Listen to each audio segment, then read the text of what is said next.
और पंच महाकन्या, हमारी भारत में जो पंच महाकन्या है, तो प्रथम नंबर में अहल्या है। अहल्या, द्रौपदी, तारा, कुंती, मंदोदरी, पंचकन्या स्मर नित्यम महापातक नाशनम। अहल्या गौतम की पत्नी, तारा बाल की पत्नी, कुंती पांडव की माँ, द्रौपदी पांडव की पत्नी, मंदोदरी रावण की पत्नी, ये पंच महाकन्या है। ये 1000 साल के है, लाखों वर्ष के है, परंतु लाखों वर्ष के होने पर भी ये 12 साल उम्र में ही रहते हैं। ये युवती भी नहीं होते, कन्यावस्था में रहते हैं। 12 साल की कन्या जैसे लगती है, इसलिए इनको पंच महाकन्या कहा जाता है। इनके ऊपर कोई काल का प्रभाव नहीं है। जैसे युवती होना, फिर उम्रदार बनना, फिर वृद्धा होना, फिर मरना, ये इनके ऊपर भी सब प्रभाव नहीं है। ये हर स्थिति में, हर परिस्थिति में ये 12 साल की कुमारी कन्या ही बनकर की रहती है। क्यों? हरि कीर्तन तत्पराः,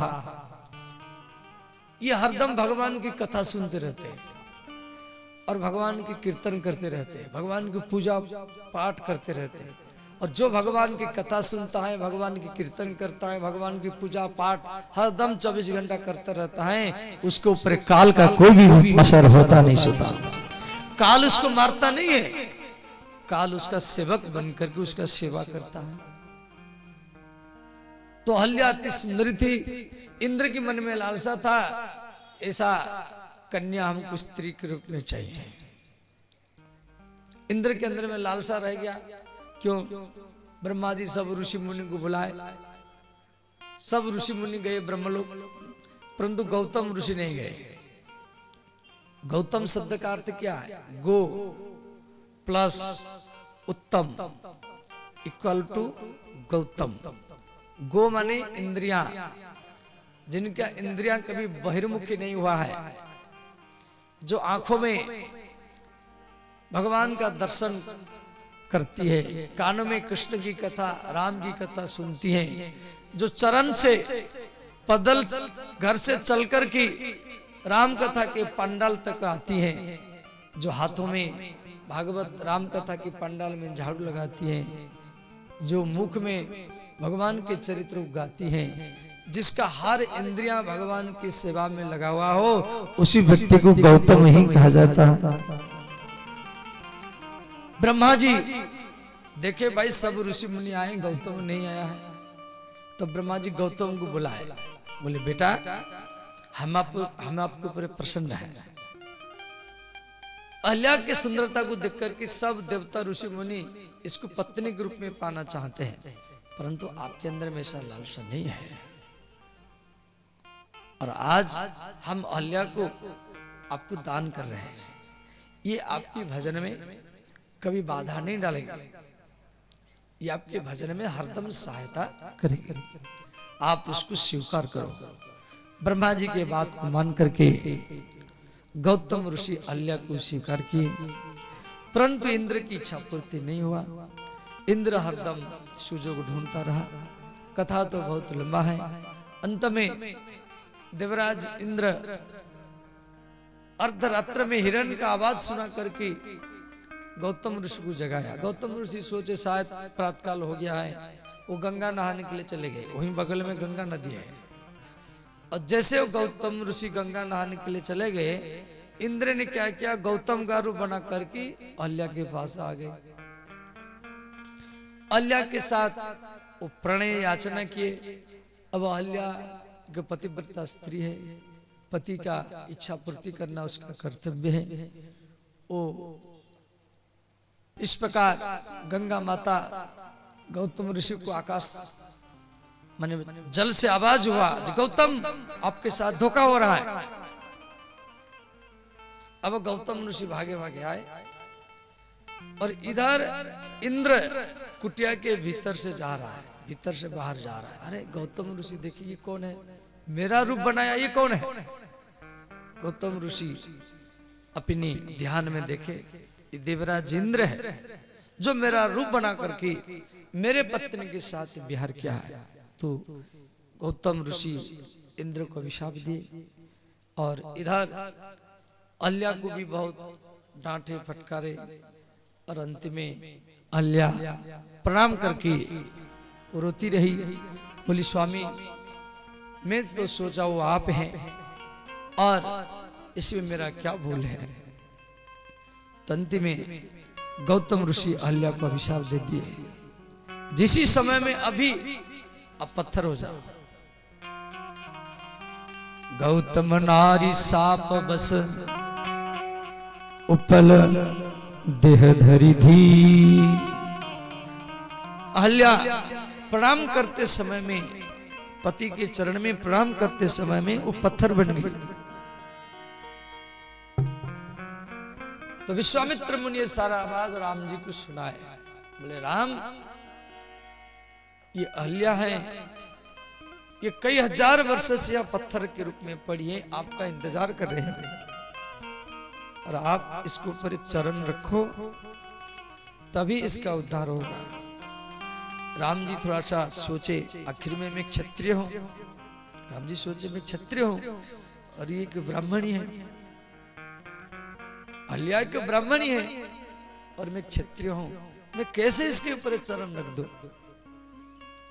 विश्वामित्र मुनि बोले आप एक काम करो, आप अपने चरणों को तो उठाओ। राम जी जैसे चरण को उठाए और विश्वामित्र मुनि अपने मंत्र शक्ति से हवा प्रवाहित किए, तो राम जी के चरण को स्पर्श करके वो हवा राम के चरण के नीचे जो रज है वो रज को उड़ा करके पत्थर के ऊपर गिराया, वो पत्थर से अहल्या ही प्रकट हो गए। बोले श्री अहल्या महारानी की जय। देवी अहल्या यहाँ स्तुति किया है और श्री परसत पद पावन सुकुन सावन प्रकट भई तप पुंज सही देखत रघुनायक जन सुखदायक सन्मुख होई कर जोर रही अति प्रेम अधीरा पुलक शरीरा मुख नहीं आवई वचन कही अतिशय बड़े भागी चरण लागी जुगल नयन जल धार रही धीरज मन कीन्हा प्रभु कहु चीन्हा रघुपति कृपा भगति पाई अति निर्मल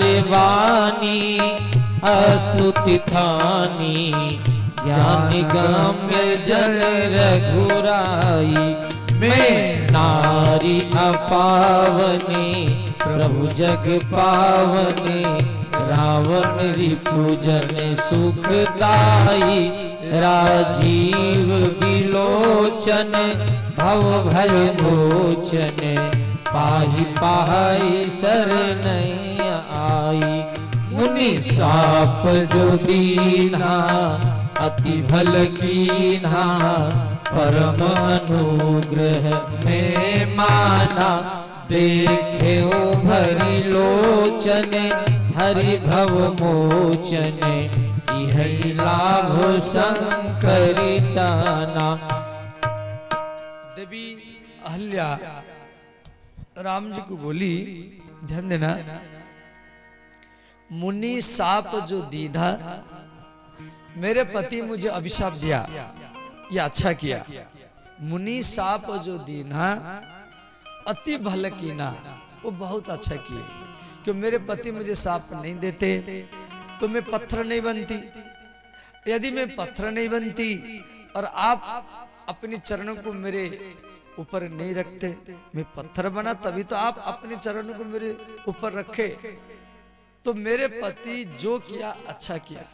मुनि साप को जो दीना अति भल कीना। देखो पुराण में ऋषि लोग जिसको अभिशाप दिया पुराण में ऋषि मुनि जिन जिन को अभिशाप दिया है सबको भगवान मिला है।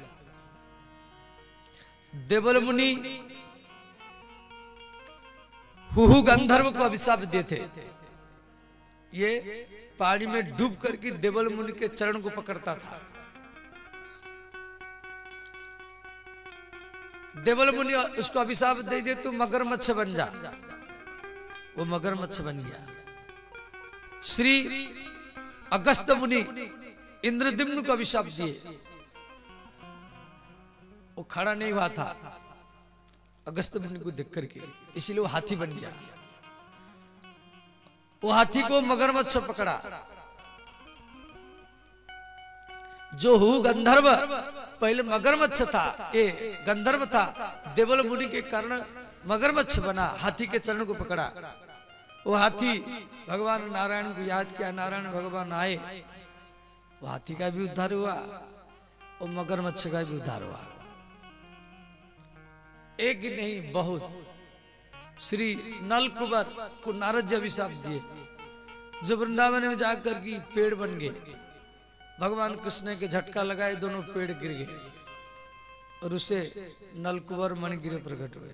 तो साधु लोग जिसके ऊपर नाराज होता है उसका तो कल्याण होता है, साधु जिसको आशीर्वाद देता है उसका तो कल्याण होता है, और साधु जिसको अभिशाप देता है उसका भी कल्याण होता है।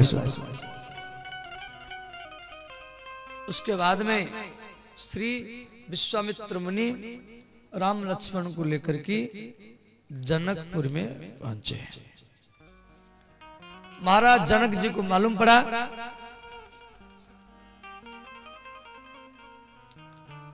जनक महाराज विश्वामित्र मुनि का स्वागत करने के लिए आए। साथ में मंत्रिमंडल, ब्राह्मण समाज। विश्वामित्र महामुनि आए, समाचार मिथिलापति पाए। मिथिलापति महाराज जनक ब्राह्मण मंत्रिमंडल को लेकर के उसी वन में आए। विश्वामित्र मुनि का स्वागत किए, चरण धोए, माला पहराए, तिलक किए, आरती किए। उस समय तेही अवसर आए दो भाई। राम लक्ष्मण को महाराज जनक जी दिखे और वो देखते रह गए। राम जी श्याम वर्ण के और लक्ष्मण जी गोरे हैं, श्याम और गौर। श्याम गौर मृदु वयस किशोरा, किशोर वयस है। तो जनक महाराज ऐसे देखते रह गए। यदि जनक महाराज निर्गुण ब्रह्म के उपासक है, माने वो निराकार का उपासक है, वो कोई साकार भगवान का पूजा नहीं करते थे। परंतु आज पहली बार राम लक्ष्मण को देखते रह गए। तो जनक महाराज बोले, महाराज ये दोनों कौन है? आज तक मेरा मन किसी भी देवी देवता के ऊपर नहीं गया, क्यों? मैं निराकार ब्रह्म का उपासक हूं। परंतु इनको देखने के बाद मेरा आंख अब वापस नहीं हट रहा है। क्या? ब्रह्म जो निगम नेति कही गावा, ब्रह्म जो निगम नेति कही गावा, ब्रह्म जो निगम नेति कही गावा, ब्रह्म जो निगम नेति कही गावा। जो ब्रह्म है, जो सनातन है, जिनके नाम पर सनातन धर्म बना है, जो परमात्मा है, क्या वही परमात्मा, वही ब्रह्म, वही सनातन, ये दोनों भाई के रूप में आया है? उभय बेस धरी की सोई आवा, उभय बेस धरी की सोई आवा। श्री राम जय राम जय जय राम, श्री राम जय राम जय जय राम। हर हर महादेव।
इस प्रकार श्री जनक महाराज बोले, क्या वही ब्रह्मा ये दोनों भाई के रूप में यहां पर आया है? तो विश्वामित्र मुनि बोले, राजन आपका अनुमान ठीक है। तो विश्वामित्र मुनि को और राम लक्ष्मण को जनक महाराज सुंदर सदन ऐसा महल में लेके उनको ठहराए। तुलसीदास जी लिखे, सुंदर सदन सुखद सब काला, तहा बासुले दीन भुआला। सुंदर सदन, जनकपुर में एक सुंदर सदन था। सुखद सब काला, सब काल माने हर समय में सुखद, माने ठंडी में वो गर्म लगता था और गर्म के समय में वो ठंडा लगता था। जैसे आप लोग एसी लगाते हैं, ऐसे वहां एसी नहीं था, परंतु वो ऐसा महल था, ठंडी में गर्म और गर्म में ठंडी, और उसमें भूख भी नहीं लगता था। ऐसा महल में विश्वामित्र राम लक्ष्मण को लेकर के जनक जी ठहरा है। सुखद सब काला, सब समय में वो सुख देने वाला ऐसा वो महल था। इधर अपराह्न की समय है। श्री राम जी विश्वामित्र मुनि को बोले, गुरुजी नाथ लखनपुर देख न चाही। हे नाथ, गुरुजी लक्ष्मण की इच्छा है जनकपुर में घूमने के लिए, यदि आप आदेश दे तो मैं लक्ष्मण को घुमा करके ले आऊं। विश्वामित्र मुनि बोले, राम लक्ष्मण की इच्छा है या नहीं है ये तो मैं बता नहीं सकता, परंतु आपकी इच्छा है जनकपुर में घूमने के लिए, इसलिए आप लक्ष्मण का बहाना ही ले रहे हैं। राम जी मुस्कुरा गए। राम जी बोले, गुरुजी आप मेरे मन की बात पकड़ लिया है। गुरुजी बोले, राम जाओ जनकपुर घूम कर आओ। तो राम जी लक्ष्मण को लेकर के जनकपुर के गली गली में घूम रहे, और जनकपुर के जितना सब बच्चे वो राम जी को घेर लिए। तो बच्चे सब राम जी का हाथ पकड़ करके कह रहे, इसी गली में मेरा घर है। वो कह रहा है, इसी गली में मेरा घर है। तो बच्चों के साथ राम जी भी उनके पीछे पीछे जा रहे हैं। तो राम जी का जो शरीर है, ध्यान देना, राम जी का शरीर हम लोगों की जैसा नहीं है। एक तो श्यामल वर्ण है, दूसरे में घुंघराई केस है, तीसरे में राम जी का जो शरीर है वो चिदानंदमय है। चिदानंदमय देह तुम्हारी, चिदानंद समझ जाते हैं, ध्यान देना। जैसे कांच में, शीशा में कांच में, दर्पण में आप अपना मुख देखो तो दिखाई देता है। ऐसे राम जी के पेट में, राम जी के छाती में, राम जी के घुटना में, राम जी के कपोलों में, गाल में आप अपना मुख देख सकते हैं। शीशा जैसा है। शीशा थोड़ा सा कठोर है, शीशा कठोर है, दर्पण कठोर होता है। राम जी का शरीर शीशा जैसा है, कांच जैसा है, परंतु कोमल है, स्निग्ध है। चिदानंदमय देह तुम्हारी, विगत विकार जाने अधिकारी। तो बच्चे सब क्या करते थे, राम जी के पीठ में, पेट में, छाती में, भुजा में अपना अपना मुख दिखते थे। अब राम जी के शरीरों को, राम जी के दर्शन करने के लिए मिथिला के जितना सब लोग भाग रहे हैं, सब अपना अपना काम धंधा को छोड़कर के, कोई खेती का काम छोड़कर के, माताएं भोजन का काम छोड़कर के, सब राम जी को देखने के लिए भाग रहे हैं। तुलसीदास जी लिखे हैं, धाए धाम काम सब त्यागी। ध्यान देना, इस चौपाई का अर्थ क्या है। अब राम जी जैसे जा रहे रोड में, राम जी रोड में जा रहे हैं, अब कोई प्रधानमंत्री जाता है सभा जुलूस लेकर के या मुख्यमंत्री, तो आप लोग को देखने के लिए जाते हैं, बैंड बजाते। अब प्रधानमंत्री जाता है तो लोगों को भीड़ हो जाता है। तो वह अनंत ब्रह्मांड के मालिक, संपूर्ण ब्रह्मांड के मालिक जब जाएगा तो सब भागेंगे। तो सब लोग तो भाग रहे राम जी को देखने के लिए, परंतु तुलसीदास जी, राम जी रोड में जा रहे हैं, आप भाग सकते हैं, आप कथा को छोड़ करके भागेंगे। परंतु तुलसीदास जी लिखे, लोग को तो जा रहे हैं, धाम भी जा रहा है। धाए धाम, धाम समझ जाते, धाम माने जगह, जिस जगह में आप बैठे हैं इसको कहा गया धाम। लोगों भाग सकते, भाई स्थान तो भाग नहीं सकता, कोई बिल्डिंग भाग नहीं सकता, कोई जगह भाग नहीं सकता। तुलसीदास जी लिख रहे हैं, जो लोगों तो पुरुष स्त्री तो भाग रहे, परंतु जितना पेड़ है, जितना बिल्डिंग है, जितना मंदिर है, जितना स्थान है, वो भी भूमि को विदारण करके वो भी राम जी के पीछे पीछे ही भाग रहे। धाए धाम काम सब त्यागी, मन हो रंक निधि लूटन लागी। अब मिथिला के जो युवती स्त्रियां हैं,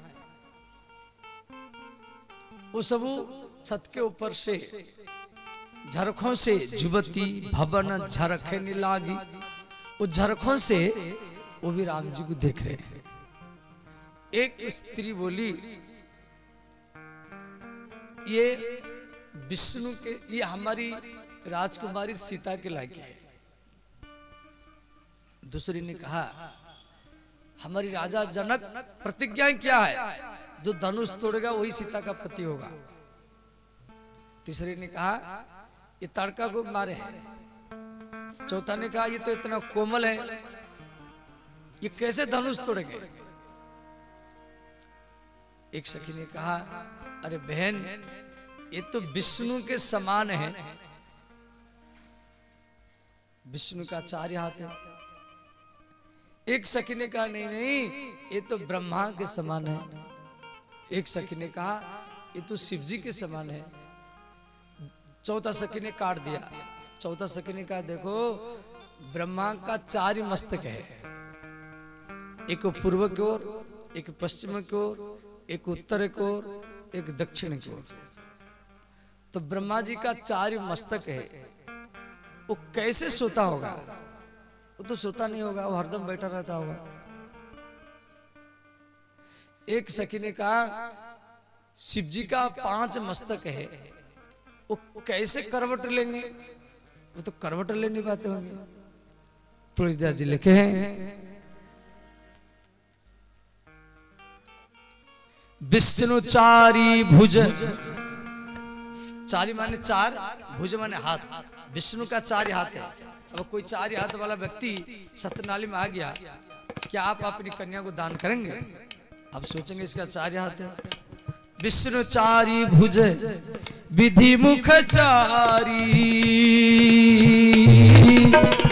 विकट वेश मुख पंच पुरारी। राम सिया राम जय जय राम। राम सिया राम जय जय राम। जुबती भवन चरख निलागी,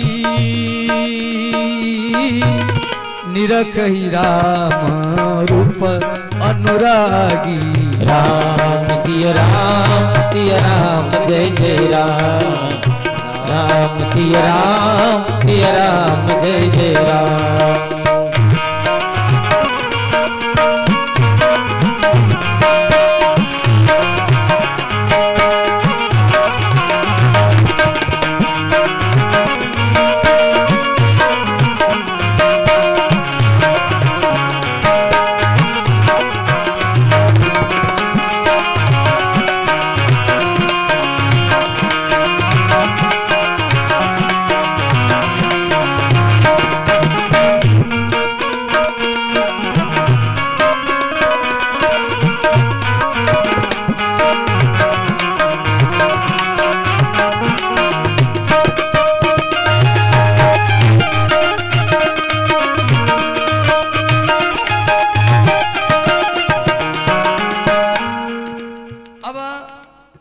मिथिला के युवती स्त्रियां वो छत के ऊपर से झरखों से ऐसे फूल गिराए।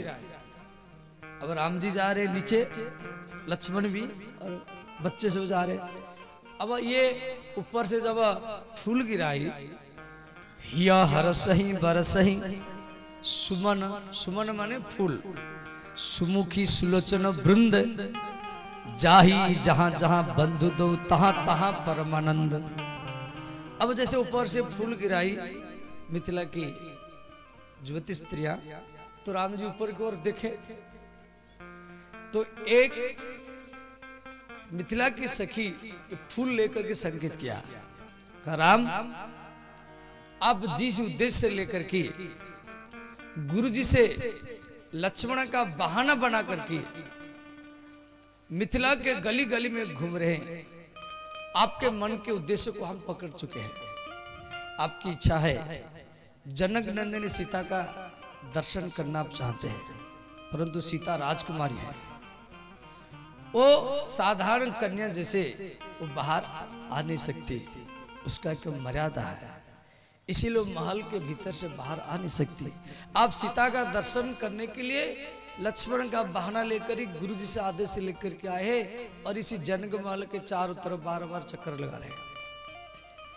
हम ये फूल डाल करके आपको संकेत कर रहे हैं, आप कल पुष्प वाटिका में फूल के बगीचे में आइए, वहीं पर सीता जी से आपका हम भेंट करा देंगे। ये उनका गुप्त संकेत हो गया।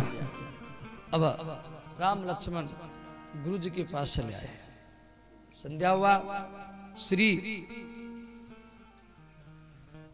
विश्वामित्र मुनि संध्या बंदन की, भोजन किए, उसके बाद में राम लक्ष्मण भोजन किए, विश्वामित्र मुनि सोने के लिए गए। तो राम लक्ष्मण दोनों भाई विश्वामित्र के चरण को दबा रहे हैं।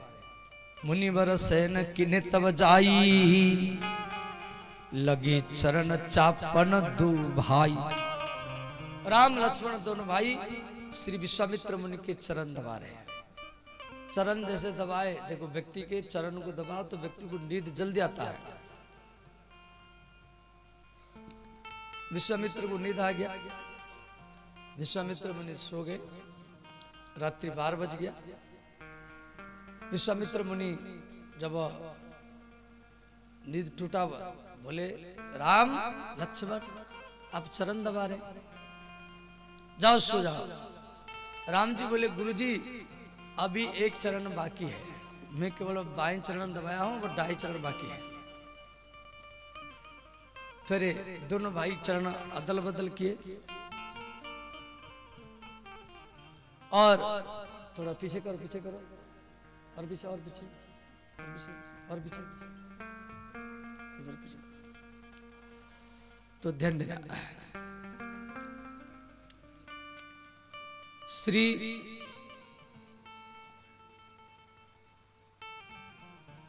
विश्वामित्र मुनि जब बार बार बोले तो राम लक्ष्मण सोने के लिए गए। अब राम जी सोने के लिए जा रहे हैं, अब लक्ष्मण जी चरण दबा रहे हैं। चापत चरण लखन उरलाए, सभय सप्रेम परम सच पाए। ध्यान देना, पहले विश्वामित्र मुनि के चरण राम लक्ष्मण दबाए, रात्रि 12 बज गया। फिर राम जी सोने के लिए गए, अब लक्ष्मण जी राम जी के चरण दबा रहे हैं। राम जी को नींद आ गया, 1 बज गया। राम जी बोले भैया लक्ष्मण 1 बज गया है, जाओ सो जाओ। लक्ष्मण जी बोले भैया अभी 1 चरण और बाकी है। फिर लक्ष्मण जी दूसरा चरण दबाए, राम जी सो गए। 2 बज गया। राम जी बोले लक्ष्मण 2 बज गया है, जाओ सो जाओ। लक्ष्मण जी बोले भैया अभी थोड़ा अंगुली बाकी है। अब इस प्रकार लक्ष्मण जी राम जी के चरण दबाते दबाते दबाते पुनि पुनि प्रभु कह सोबो ताता, हे तात जाओ सो जाओ सो जाओ। पर लक्ष्मण जी कैसे सोते हैं? पौड़े धरी पूरा पद जल जाता। लक्ष्मण जी राम जी के चरणों को दबाते दबाते और राम जी के चरणों को छाती में लेकर के और राम जी के चरण के नीचे सो जाते सोता। लक्ष्मण जी जागृत का अवतार है। लक्ष्मण जी सबसे बाद में सोते थे और सबसे पहले जागते थे। लक्ष्मण जी राम जी के चरण के नीचे क्यों सोए? जब मेरे भैया जागने से पहले मैं जागूंगा, फिर मैं भैया की सेवा में लग जाऊंगा, ये मर्यादा है। अब प्रातःकाल हुआ, विश्वामित्र मुनि राम लक्ष्मण को बोले पुत्र थोड़ा हम पूजा करेंगे, जाओ थोड़ा फूल लेकर के आओ। और फूल लेने के लिए कहाँ जाएंगे? आप जनक जी के फूल बगीचा में पुष्प वाटिका में जाओ। भूप बाग बर देखो जाई, राजा जनक अपनी बेटी सीता के नाम पर एक पुष्प वाटिका बनाया है, जाओ देखो कैसा सुंदर है और वहीं से फूल लेकर के आओ। तो राम लक्ष्मण दोनों भाई फूल बगीचा के पास पहुंचे। तो जो माली था, माली वो राम लक्ष्मण को बगीचा में घुसने नहीं दिया। कहा देखो ये देवी सीता जी का पुष्प वाटिका है, यहां कोई पुरुष जा नहीं सकता और अभी सीता जी का आने की समय हो गया है, इसलिए मैं आपको भीतर जाने नहीं दूंगा। राम जी बोले भैया हम अयोध्या के हैं, जीवन में पहली बार गुरु जी के लिए थोड़ा फूल लेने के लिए आए और आप हमको घुसने नहीं दे रहे। माली ने कहा देखो हम तो सेवक हैं, हम आपको भीतर में घुसने देंगे तो राजा हमको दंड देगा। तो माली ने कहा अंतिम में देखो एक शर्त में मैं आपको भीतर में जाने का अनुमति दूंगा। शर्त क्या है? आप सीता का जयकार बोलो, आप सीता का जयकार बोलिए तो हम भीतर में आपको जाने देंगे। तो लक्ष्मण जी बोले देखो हम सूर्यवंशी है, हम रघुवंशी है, हम आज तक किसी भी स्त्री का नाम अपने मुख में नहीं लिया। लक्ष्मण जी मना किए, हम नहीं बोलेंगे और इतने में श्री राम जी बोलिए सीता महारानी की जय। लक्ष्मण जी मना कर रहे हैं, राम जी जय कर बोल दिए। अब भीतर में जाने का अनुमति मिल गया तो राम लक्ष्मण दोनों भाई पुष्प वाटिका में प्रवेश किए। तो गुरु जी के लिए फूल इकट्ठा किए और फूल इकट्ठा करने के बाद में राम जी क्या किए, पहले तो गुरु जी के लिए फूल रख दिए, फिर राम जी क्या किए, फूल तोड़ तोड़ करके अपनी सिर को सजाया। मोर पंख सिर सोहत नीके, गुच्छ बिच बिच कुसुम कली के। तुलसीदास जी रामचरितमानस में लिखे, मैं अपने मन से नहीं बोल रहा हूं, केवल इसका अर्थ कर रहा हूं। मैंने फूल बीच में मोर पंख, फिर फूल, फिर मोर पंख, फिर फूल, फिर मोर पंख। अच्छा, मोर पंख भगवान कृष्ण धारण करते ये सबको मालूम है, परंतु तुलसीदास जी लिखे रामचरितमानस में राम जी भी मोर पंख उस दिनों पहन रखे थे। मोर पंख सोहत नीके, गुच्छ बीच बीच कुसुम कली के। मैंने फूल के बीच बीच में मोर पंख राम जी पहन रखे थे। क्यों? मयूर और मयूरनी, भगवान कृष्ण मयूर पंख क्यों पहनते हैं? मयूर और मयूरनी में कोई शारीरिक संबंध नहीं होता है। अब आप बोलेंगे जब मयूर और मयूरनी यदि मिलते नहीं तो उनका संतान वंश कैसे बढ़ेगा? आकाश में बादल हो तो मयूर नाचता है, पंख उठा करके नाचता है, तो उसके आंखों से आंसू निकलते हैं, वो जमीन में गिरते हैं। मयूरनी वो आंसू को खा जाती है, उससे गर्भाधान होता है, अंडा देती है, अंडे से बच्चे होते हैं। ये इस प्रकार वंश उसका विस्तार होता है। तो भगवान राम या मोर पंख पे रखे और देवी सीता राजकुमारी है, तो सीता जिस रास्ता में जा रहे हैं तो कुछ सखी आगे आगे जाती थी, कोई कंकड़ पत्थर, कोई कांटा ना हो, कोई पत्थर ना हो, या कोई पुरुष ना जाए, इसीलिए आगे आगे जागा जाकर खाली करते थे। अब राम लक्ष्मण फूल तोड़ रहे हैं तो एक सखी संग बिहाई, गई रही देखन फुलवाई। तो सखी आगे आगे जाकर की वो राम लक्ष्मण को देखा और देख कर की फिर वो देवी सीता के पास में आई और सीता को बोली, राजकुमारी आज तक आपके बगीचा में कोई भी पुरुष नहीं आया है, परंतु दो पुरुष आए हैं और इतना सुंदर है, एक श्यामल वर्ण है, एक गोरा वर्ण है, अति सुंदर है। तो देवी सीता को जब ये बात सखी सुनाई तो देवी सीता नारद जी को याद किया। तो नारद जी सीता को बोल रखे थे, हे सीते, हे जनक नंदिनी, हे मिथिलेश राज दुलारी, जिस दिन पुष्प वाटिका में, फूल बगीचा में जिस पुरुष के साथ आपका भेंट होगा और उसी पुरुष के साथ ही आपका शादी होगा। तो देवी सीता को बात याद आई कि नारद जी बोले थे। तो सखी जाकर के सीता को बोली,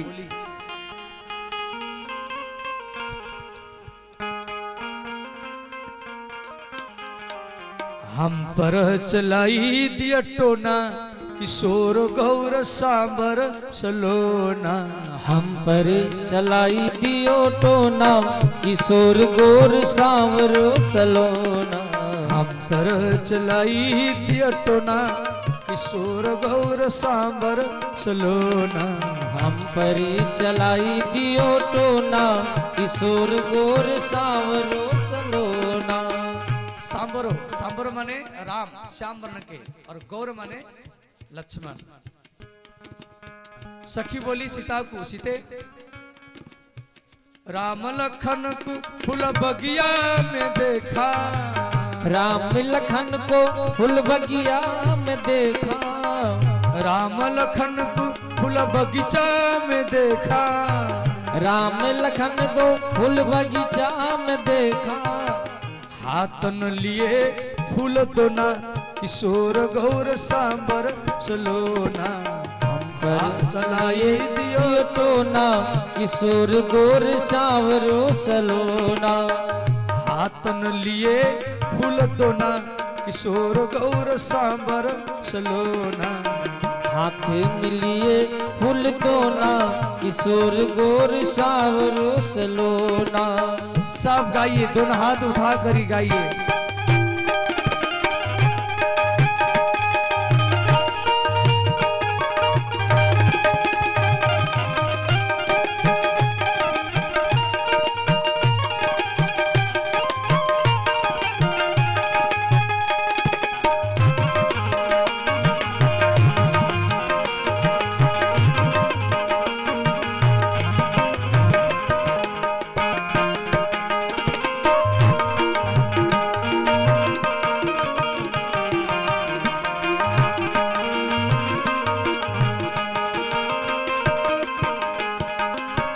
सखी बोली है मिथिलेश राजकुमारी, राम जी को देखी मैंने घूंघट पट की ना, राम जी को देखी मैंने घूंघट पट की ना, राम जी को देखी मैंने घूंघट पट की ना, राम जी को देखी मैंने घूंघट पट की ना। कोई भी स्त्री, कोई भी युवती घूंघट लगाती है, घूंघट लगाने के बाद में वो स्त्री सब कुछ देख सकती है, परंतु उसको कोई देख नहीं सकता। जा रहे हैं, चलो इनको प्रसाद दीजिए। अच्छा चलो ठीक। अच्छा अच्छा अच्छा।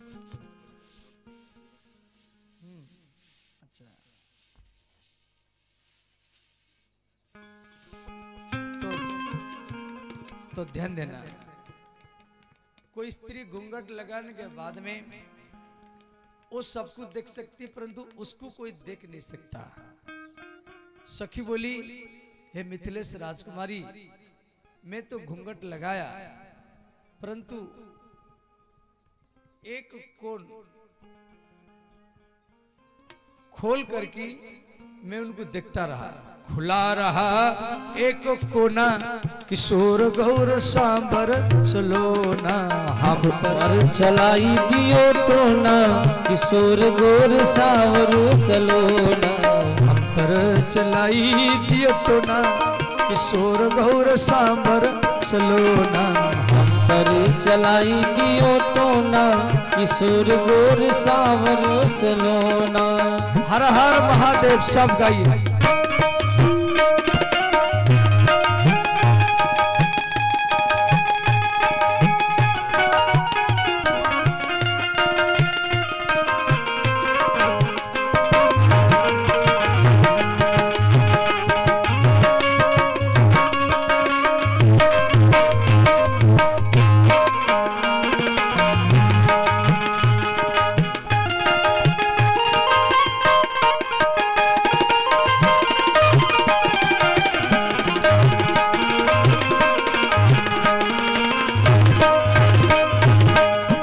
सखी बोली, हे मिथिलेश राजकुमारी, मैं घूंघट तो लगा लिया और मैं एक कोण में राम जी को देखती रही।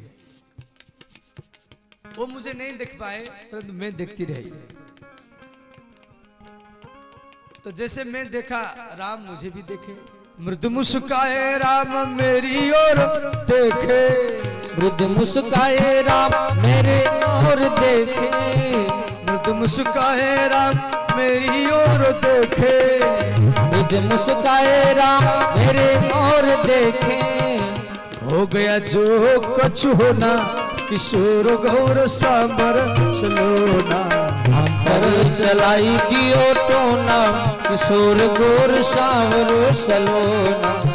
हम पर चलाई दियो टोना, किशोर गौर सांबर सलोना।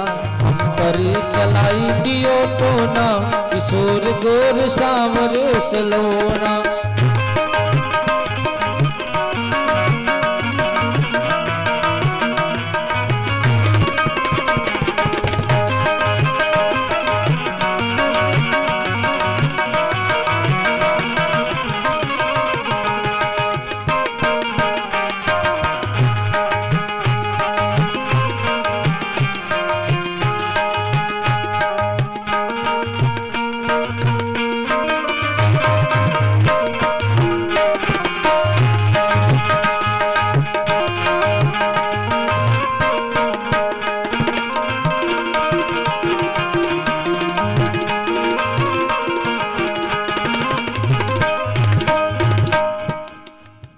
देवी सीता ये बात तो सुना।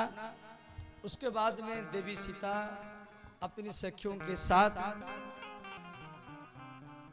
भगवती गौरी का पूजा करने के लिए जा रहे हैं। तो सीता जी के चरण में नुपुर है, तो नुपुर की जो आवाज, छम छम आवाज, वो राम जी को सुनाई दिया। और राम जी फूल बगीचा में है।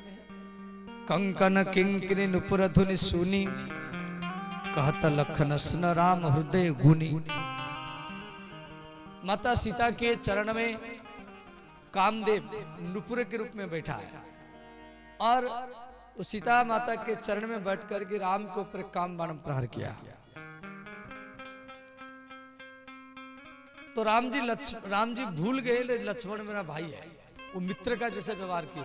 बोले लक्ष्मण, मालूम पड़ रहा है जनक नंदिनी सीता आ रही है, उसके नुपुर की आवाज जो मुझे बार बार घायल कर रहा है। देवी सीता राम जी के पास पहुंच गई, दोनों को देखते रहे। तो भय बिलोचन चारु अचंचल, मनहु सकुची निमित जे दिगंचल। राम जी सीता को देखते रहे, सीता राम जी को देखती रही। परंतु देवी सीता क्या की, राम जी को अपनी आंखों में प्रवेश किया और अपनी दिल में बैठाया, हृदय में, और आंख बंद कर दिया। देखो, दर्शन दो प्रकार का होता है। एक होता है प्रत्यक्ष दर्शन, आमने सामने देखना, और एक होता है भगवान को भीतर लेकर के आंख बंद करके अनुभव में, ध्यान में दर्शन करना। सीता पहले राम जी को तो आमने सामने देखा, फिर भीतर ले गई, आंख बंद करके ध्यान में दर्शन किया। तो राजकुमारी सीता को सखिया बोली, राजकुमारी क्या ध्यान कर रहे, आंख खोल करके देखो। अब देवी सीता शर्मा गई, बोली अरे सखिया, मैं पिता का अधीन हूं, हम बहुत समय हो गया है, अब हम चल जाना चाहिए। तो देवी सीता सखियों के साथ भगवती दुर्गा का पूजा करने के लिए जा रही। को बगीचा में एक दुर्गा का मंदिर था, और थोड़ी दूर जाती है, फिर मुंह घुमा करके राम जी को देखती है, फिर और थोड़ी दूर जाती है, फिर मुंह घुमा करके देखती है। और इधर राम जी लक्ष्मण को बोले, भैया लक्ष्मण, ये जनक नंदिनी सीता मेरे मन को हरण कर लिया। भैया, आज तक मेरा मन किसी भी स्त्री को ऊपर नहीं गया। रघुवंशन कर सहज सुभाव, मनु कुपंत पगु धर इनकाहु। लक्ष्मण, हमें रघुवंशी है, हमें सूर्यवंशी है। आज तक रघुवंश में कोई भी राजकुमार हो, उसका मन कभी गलत मार्ग में नहीं गया। मोही अतिशय प्रतीति मन केरी, जही सपने हु पर नारी न हेरी। ध्यान देना, ये चौपाई का अर्थ है, राम जी कह रहे लक्ष्मण को, लक्ष्मण एक तो हमें रघुवंशी है, सूर्यवंशी है, दूसरे में मैं स्वप्न में भी, मुझे पूरा विश्वास है, स्वप्न में भी आज तक मेरा मन किसी स्त्री को ऊपर नहीं गया। मोही अतिशय प्रतीति मन केरी, जेही सपने हु पर नारी न हेरी। दूसरी स्त्री का याद में कभी भी नहीं किया। ये बात को राम जी कह रहे हैं। परंतु आज मेरा मन सीता के ऊपर बार बार क्यों जा रहा है? ध्यान देना, ये चौपाई का दूसरा अर्थ आ रहा है। क्या अर्थ आ रहा है? आज तक मेरा मन किसी स्त्री को ऊपर नहीं गया, स्वप्न में भी नहीं गया, और आज मेरा मन सीता के ऊपर बार बार क्यों जा रहा है? इसका अर्थ यह है, सीता हमारी है, इसीलिए मेरा मन बार बार जा रहा है। इसका दूसरा अर्थ आ गया। अब जनक नंदिनी सीता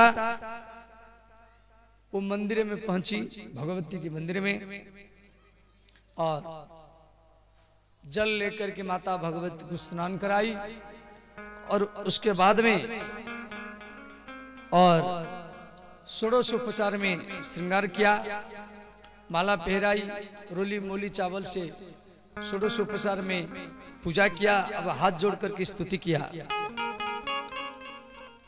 जय जय गिरिवर राज किशोरी, जय जय गिरिवर राज किशोरी, जय जय गिरिवर राज किशोरी, जय जय गिरिवर राज किशोरी, जय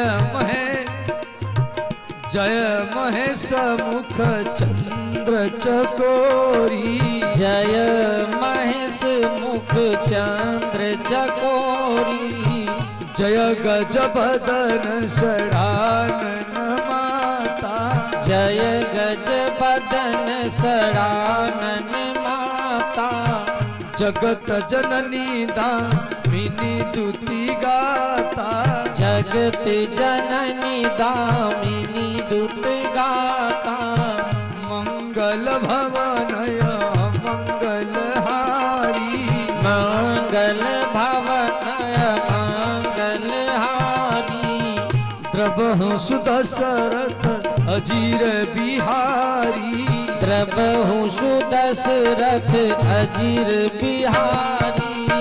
सब गाइए, दोनों हाथ उठा कर गाइए।